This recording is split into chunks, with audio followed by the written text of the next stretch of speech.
शादी के पहले से ही विभा को कपड़े धोने का बड़ा शौक था। कभी नल के नीचे तो कभी तालाब के पास। अरे मेरी नीली वाली लुंगी नहीं दिख रही है। विभा की अम्मा, कहाँ रखी है लुंगी? अरे वो तो विभा ने परसों ही धोकर रखी थी आपकी अलमारी में, देखो वहीं होगी। वो ना मैंने आज धो दी, मुझे लगा कि गंदी हो गई होगी। अरे कैसे गंदी हो गई थी? उसे तो मैंने पहना भी नहीं। हे भगवान, इस लड़की के कपड़े धोने की आदत से परेशान हो गया हूँ मैं। जितना तो घर में राशन नहीं आता, उससे कहीं ज्यादा डिटर्जेंट पाउडर का खर्चा है। इसकी शादी करवा दो, शादी जाए अपने घर में ही करे काम, फिर चाहे घर के कपड़े धोने हो या पूरे गांव के। हाँ ठीक बोल रही हूँ, देखता हूँ मैं कोई लड़का। वो दिन भी आ जाता है जब विभा को देखने लड़के वाले आ जाते हैं। लड़की मुझे अच्छी लगी। होने वाली सास कहती है, बेटी अगर कुछ पूछना है तो पूछ लो। वैसे तो हमारी लड़की बहुत ही शर्मिली है, जो बोल दो वो मान लेती है, इसे क्या पूछना होगा। अरे कैसी बात कर रही हो माँ, मुझे इन लोगों के घर रहना है, सवाल तो कई है। हाँ हाँ बेटा पूछ लो ना, क्या पूछना है। आप लोगों के घर कपड़े कौन धोता है? सास का मुंह बन जाता है। देखो, अगर तुम ये कहना चाहती हो कि तुम्हें कपड़े धोने नहीं आते तो सुन लो, कपड़े मैं ही धोती हूँ, लेकिन तुम्हारे आ जाने के बाद मैं रुमाल तक नहीं धोऊंगी। अरे चुप रहना भगवान, बहू बेचारी घर आई नहीं, उसे डराना शुरू कर दिया। वो क्या है ना बिटिया, अभी तक तो ये कल्लू की माँ ही धोती थी, लेकिन अब तुम्हारे पापा तो दहेज में वॉशिंग मशीन देंगे ही।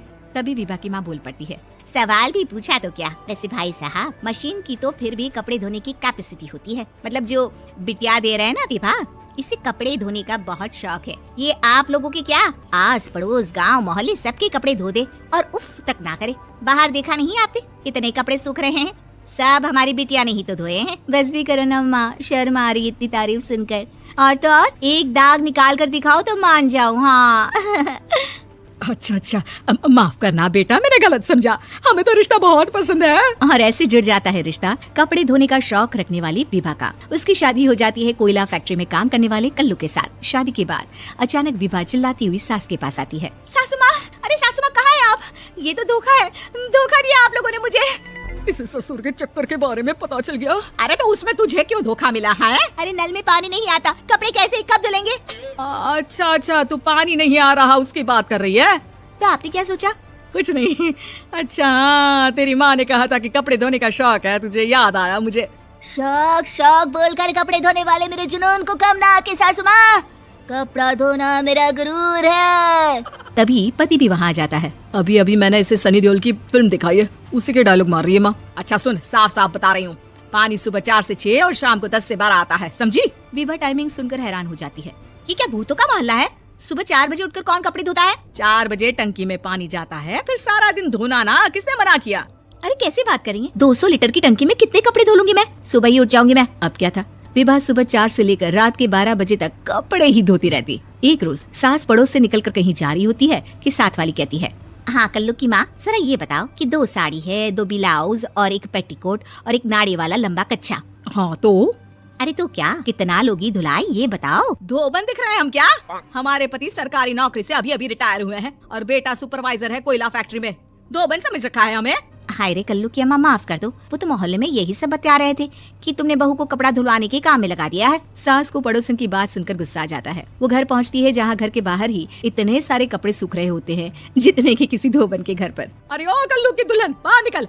माँ जी यहीं आ जाओ, बाथरूम में चादर धो रहे हैं हम। अरे अभी हम धोते हैं, तुमको बाहर निकलो। ये आस पड़ोस वाले बोल रहे हैं कि हम बहू से कपड़े धुलवा कर उसे कपड़ा धोने वाली बना दिए हैं। अरे छोड़ो ना माँ जी, किन लोगों की बातों में आती हो। आस पास के लोगों का तो काम ही होता है कि वो किसी तरह सास बहू को लड़ा दे। बहू सारे घर के कपड़े धोती है, ये क्या कम है? बोलिए। सास को भी लग जाता है कि वो बहू का ये सनकीपन नहीं छुड़वा सकती, इससे अच्छा है कि खुद ही चुप हो जाए। एक रोज सास और बहू मंदिर जाते हैं जहाँ सास की साड़ी वहाँ खड़ी भीख मांगने वाली से मिलती है। माँ जी क्या बात है, आपकी साड़ी उस भिखारन से कितनी मिल रही है ना?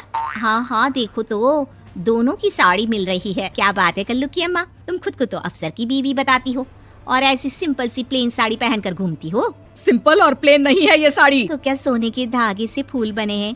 कुछ भी सासू माँ, कुछ भी।